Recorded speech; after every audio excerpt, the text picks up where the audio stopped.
Let's talk about Grave of the Fireflies. Continuing with our Studio Ghibli Fest 2025, in case you're thinking that we might have missed one, shut up, no we didn't.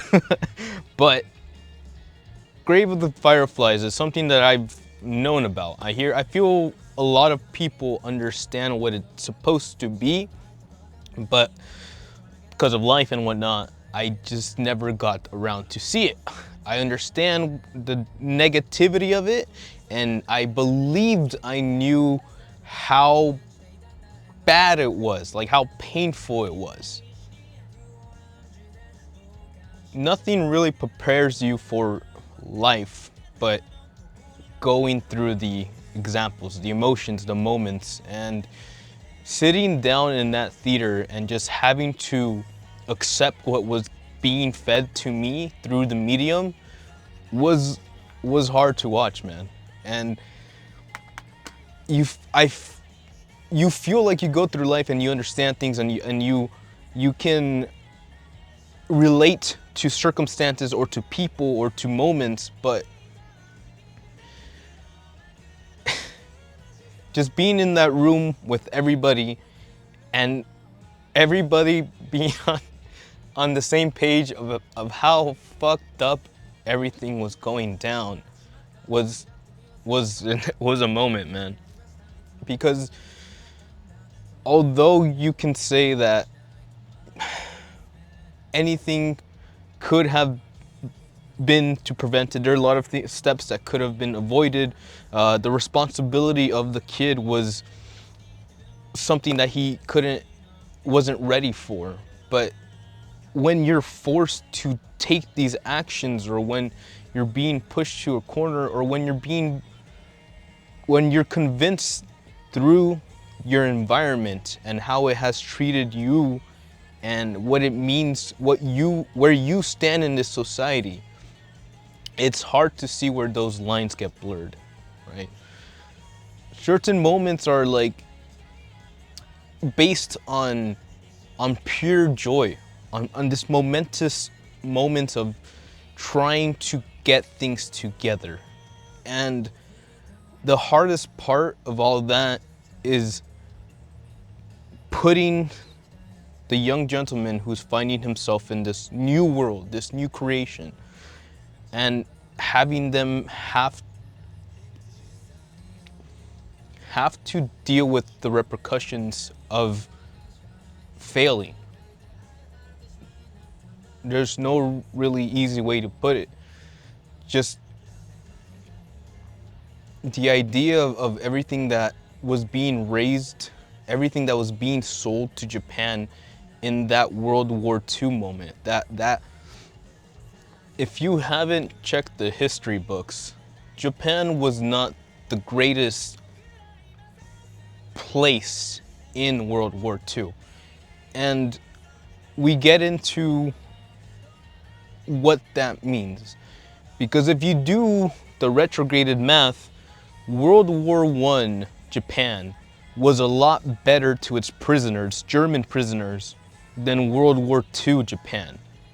And if you simply ask yourself, what changed? What made them act differently? Well, they say that you are your friends. And who Japan was friendly with during World War II just gives you an idea of what that means. So we have to understand that. I have to understand that to understand how we got to this place. Because what got me in the very beginning of this film, the first complete sentence you hear is a couple, or like two adults walking past the station, seeing a half-dead boy slumped over on the ground and saying, "Ah, man, we don't want the Americans to see this." And that, coming from the Japan who was very boastful about being greatness, of presuming that after that industrial revolution and them coming into contact with the rest of the universe and them having success in their rapid growth made them cocky, made them feel like they were untouchable, or put them in a position where the rules didn't apply to them anymore because they were simply better than the rest of the world. And we know how that ends. No one's, it's hard, man. It's a fine line to walk. The moment you see your friend going too obtuse, do you stand next to him and you say, hey man, let's talk about this, something is different? Or are you there to hype him up and be like, no, no, you're great, man, you do what you do? And that, simply put, that is all, whoever gets to decide that doesn't look at the repercussions.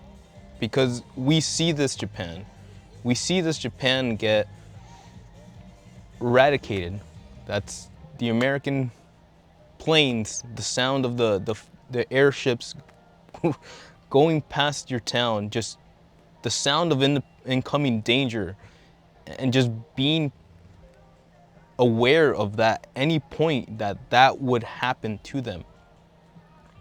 Why did we get there? How did it get there? And what did it leave behind, man? Just seeing everything be burned down, and to wonder who creates, what new infrastructures were built, and who decides, man? Who gets to take all the land when we've just eradicated genocide to half of our people, man? And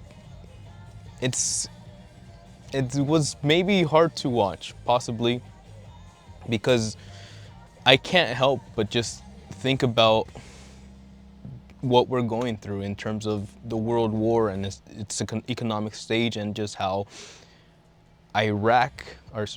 Israel is bombing, people are dying, and to what extent? What are we creating? It's not about destroying, because anything can be destroyed and you can have a clean space. But it's what you create after that emptiness that forms, destroys, or inspires the future. And if you're telling me that the best inspiration for us is to starve children, to bomb cities, to burn down history, then I guess we haven't seen Grave of the Fireflies. Because it's not a happy story, right? They start you off from the beginning knowing what you're getting into, understanding that this is not gonna be an easy ride. But seeing the interview with the actual creator and why he was convinced to make this, why he was so adamant about actually going through with this project when everybody was telling him, hey man, this is depressing, it's not gonna sell. But still, that man was in the raids, the air raids, when they happened. The scene when they throw fire, like fire pipe bombs, and the surrounding buildings start engulfing in flames, he wrote that specifically because he remembers what it felt like. He says in the interview, quote, ish, it feels like it's not real. You see the fires, you see the pipe bombs on flames, but it doesn't spread. And it almost feels like you're okay, like you'll be fine. But naturally, the fires do spread. And when he and his elder sister had to evacuate, they were essentially spraying themselves with water so they wouldn't burn themselves. But his sister was permanently scarred. And that's all you really need to know about that one. these moments, these emotions, these memories that shake people to their core, to a point that you're an old man, you're aged, you have experience, and still this story calls to you. This moment, this plea of patience. We've talked about parenthood. We've talked about how giving yourself for the future is noble. We'll say that.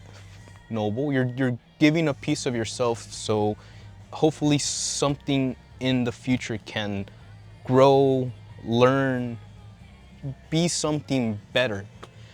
I believe that at the end of the day, we just try to make our offsprings or our loved ones or our young ones better because we know how bad it can get. Or maybe we don't.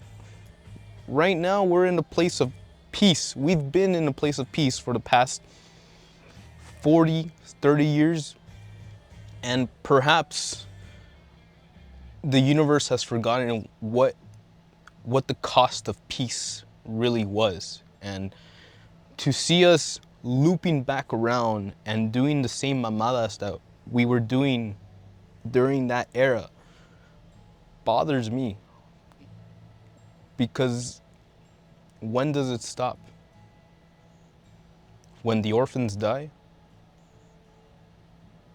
When they cry? Grave of the Fireflies, although I thought I knew what it meant or what lessons it held or what experiences it was trying to share, even though I could have related to moments, it still makes me think that we haven't gone through it yet. And I don't know what future we're gonna develop. I don't know who we have to work with to help them understand that, hey man, if you, an eye for an eye, if you bat someone, they're gonna wanna retaliate. And when does that stop?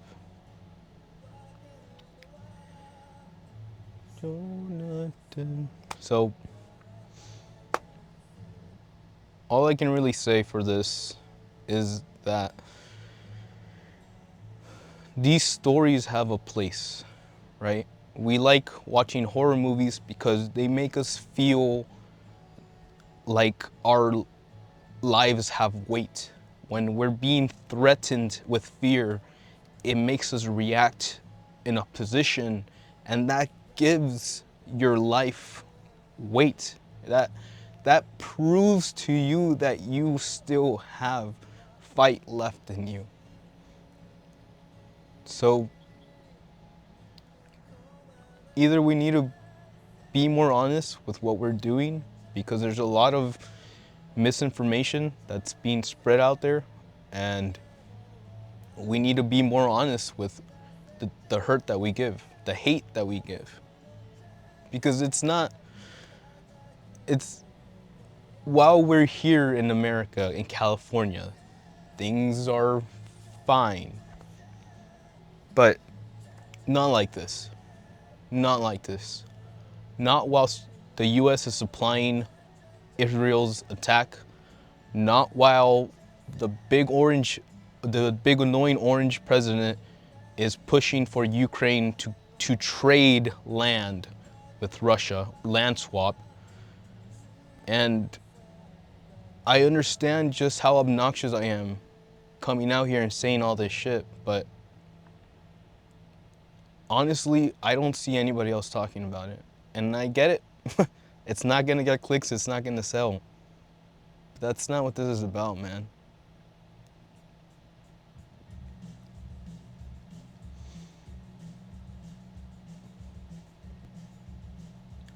I feel a part of me for this whole shtick assumed that the Ghibli films were Miyazaki, right? You hear Miyazaki, you think Ghibli. But that's very unfair, because Ghibli is not a person. Ghibli is a team. And when you have different perspectives working for the same team, even if their animation style can be on point, it still falls on the individuals to bring something to the table, to make something actually have value, rather than just regurgitating bright ass animated slop because it's gonna sell. So, Studio Ghibli festivals. One of the more eye-opening moments, I feel, when it comes to animation. We keep on talking about how when this came out, it brought people to a different understanding to what the anime medium could be. And for another reason, I believe that's exactly why he did this. He wanted to push the medium, not just to make another fun family-friendly movie, but to show, to prove that through art, even the most horrific moments of our life can give back, can represent, can have meaning. So if you haven't watched it, if you're in a position where you can still watch horrific events and not completely crack, then I would recommend watching Grave of the Fireflies. It is still available. You can still go check it out. And I believe that in this time where we're at, how we've been carrying ourselves as of late, that it's time. It's time to wake the fuck up, man. Seriously, it's time. So, please, let me know, man. I don't want to get too crazy about it, but we need to talk about it. It needs to be something that can't just die with the wind, man. And I don't even care if it happens here. I don't give a fuck. Go talk to your parents. Go talk to your friends. Go talk to your sister. Go talk to your family members, man. Go talk to your friends. Like, man, have you seen this? Do you know what's going on? 2 kids trying to find hope, a better future. And